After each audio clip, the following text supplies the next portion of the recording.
जय हिंद दोस्तों। आस्था और धर्म कुछ ऐसी चीजें जिन पर बोला जाना अपने आप में एक सेंसिटिव चीज होती है और जब इसी आस्था को चुनौती दी जाए, चैलेंज किया जाए तो वो अपने आप में खड़ा करती है कंट्रोवर्सी और खासकर हमारे देश में। और ऐसा ही कुछ हुआ इसी जनवरी महीने में जब अंधश्रद्धा निर्मूलन समिति एक संगठन ने भागेश्वर धाम के मुख्य महंत धीरेन्द्र शास्त्री को, जिन्हें हम कथावाचक के रूप में भी जानते हैं, कुछ चैलेंज किया चमत्कार दिखाने के लिए और एफआईआर तक दर्ज करने की कोशिश हुई कि महंत जी जादू, टोने, अंधविश्वास को बढ़ावा देते हैं अपने दरबार में। और इसके साथ ही शुरू हुआ धीरेन्द्र शास्त्री के बारे में सोशल मीडिया से लेकर मेन स्ट्रीम मीडिया पर बहस का दौर, जहां उनके दरबार की वीडियो फुटेजेस से लेकर उनके पास्ट प्रेजेंट तक को डिस्कस किया जा रहा है। तो आइए दोस्तों समझते हैं ये पूरा मामला है क्या, या फिर ये मामला है भी या नहीं, हमारे इस वीडियो रिपोर्ट में। दोस्तों, मध्य प्रदेश के छतरपुर जिले का एक इलाका है गढ़ा, वही छतरपुर जहां प्रसिद्ध खजुराहो है, एक ऐतिहासिक जगह। और इसी गढ़ा में स्थापित है भागेश्वर धाम, जिसकी स्थापना महंत धीरेन्द्र शास्त्री के दादा ने की थी। कथा सुनाना और दिव्य दरबार लगाना ये दो मुख्य चीजें हैं जो महंत जी करते हैं, जिनके वीडियोस सोशल मीडिया पर भी हैं। लेकिन अब बात उस अंधविश्वास या चमत्कारों की से लेकर ये सारा मामला बना। भागेश्वर धाम दरबार में अनेकों श्रद्धालु आते हैं, कुछ भूत भगाने के लिए भी। और ये कोई अचरज की बात नहीं होनी चाहिए, क्योंकि अनेकों मंदिरों में ऐसी मान्यताएं हैं, और खासकर हनुमान जी के मंदिरों में, क्योंकि भूत पिशाच निकट नहीं आवे, महावीर जब नाम सुनावे। अब इसके अलावा जो अनेकों श्रद्धालु आते हैं वो अपने नाम की पर्ची देते हैं, जिनमें से किसी एक की पर्ची निकलती है। इसे देखते ही महंत जी कुछ लिखने लगते हैं, और ये वही डिटेल्स और परेशानियां होती हैं जो उस व्यक्ति के जीवन में घट रही हैं उसकी कुछ भी बताने से पहले ही। अब ये चमत्कार है या नहीं, इस पर हम नहीं जा सकते, क्योंकि ये आस्था की बात है। लेकिन माइंड रीडिंग की बातों को जो कुछ लोग बोल रहे हैं उसे सिरे से खारिज किया जा सकता है, क्योंकि हाल की वीडियोस में जहां सभी न्यूज मीडिया के लोग आए हुए थे धीरेन्द्र शास्त्री के पास, वहां वो बिना देखे या जाने कि कौन सा व्यक्ति उनके सामने आएगा वो उसके बारे में लिख कर रखे हुए थे। और धीरेन्द्र शास्त्री खुद भी सिरे से खारिज करते हैं इसे किसी चमत्कार का नाम देने से, बल्कि इसे भगवान हनुमान जी की विशेष कृपा कहते हैं, जिससे उन्हें आभास होता है किसी भी इंसान के बारे में। दोस्तों, इसी जनवरी महीने की शुरुआत में धीरेन्द्र शास्त्री और भागेश्वर धाम नेशनल मीडिया और सोशल मीडिया पर ट्रेंड होने तब शुरू हुए जब अपने कार्यक्रम के लिए धीरेन्द्र शास्त्री नागपुर थे, और वहीं की अंधश्रद्धा निर्मूलन समिति ने उन्हें चुनौती दे डाली चमत्कार दिखाने की, और आरोप लगाया कि वो अपने दिव्य दरबार में अंधविश्वास और जादू टोने को बढ़ावा देते हैं। और ये भी कहा कि महंत जी नागपुर छोड़कर चले गए जब उन्हें चुनौती दी गई। लेकिन धीरेन्द्र शास्त्री ने इसे सिरे से खारिज करते हुए ये कहा कि चुनौती दी ही तब गई थी जब वो नागपुर से चले गए।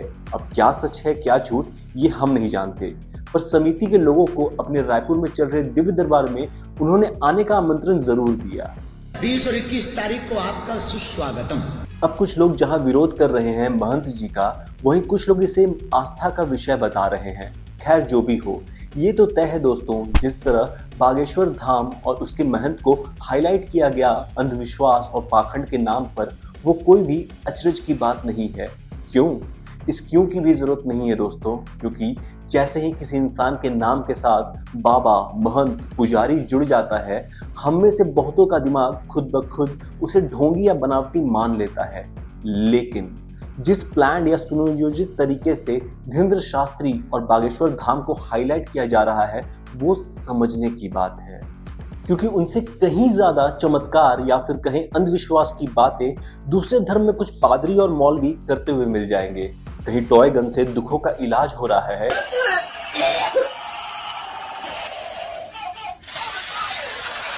अल्लाहु अकबर, तो कहीं दरगाह में बच्चों को नीचे फेंककर प्रॉस्पेरिटी की चाह,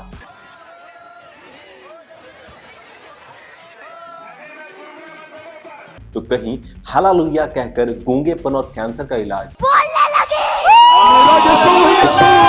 हालेलुया हालेलुया हालेलुया हालेलुया साताज दंदरगा इपर विक्रमारी कोटे वाकी। पर इन पर कोई भी अंधविश्वास फैलाने का आरोप या फिर एफआईआर दर्ज करने की कोशिश और ना ना ना दोस्तों, किसी धर्म विशेष की बात नहीं है, बल्कि इस मामले को समझने की बात है। महंत धीरेन्द्र शास्त्री का वोकल होकर सनातन धर्म की बात करना, हुआ मेरे धर्म पर घात, अगर हुआ मेरे धर्म पर घात तो मैं प्रतिघात करूंगा। अगर हुआ मेरे धर्म पर घात तो मैं प्रतिघात करूंगा। मैं हिंदू हूं, सिर्फ हिंदुत्व की बात करूंगा। कुछ कलमोहे ऐसे भी हैं जो चादर चढ़ाने जाते हैं। ऐसे कलमोहों को कहेंगे नक कटाए आगी के लगे। हम किसी धर्म के विरोधी नहीं है, पर अपने धर्म के कट्टर है, ये हमारा सौभाग्य है। और हिंदुत्व की बात आए, सनातन की बात आए तो अपना सर्वस्व निछावर करो, बहुत जरूरी है। माला के साथ साथ भाला की भी हिंदुओं को जरूरत है।